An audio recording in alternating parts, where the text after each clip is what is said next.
चौथ्या वर्गासाठी अध्ययन निष्पत्ती आहे, दैनंदिन जीवनात झाडाचे महत्त्व समजते। त्याच्यामध्ये आम्ही पहिला प्रकार घेतलाय वस्तुनिष्ठ योग्य पर्याय निवडा।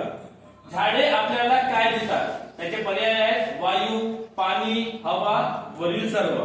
त्याच्यामध्ये सांगू शकतात। त्याच प्रकारे झाडाचा कोणता भाग अन्न तयार करतो? फुले, पाने, मुळे, फळे।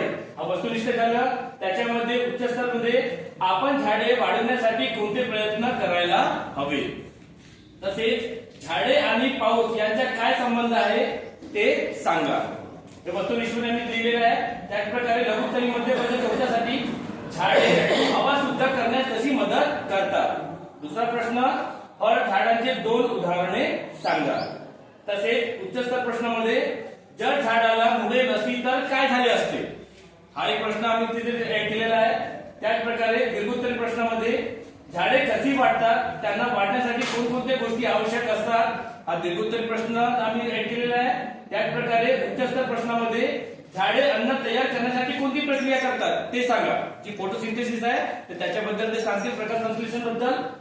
अगदी त्याच प्रकारे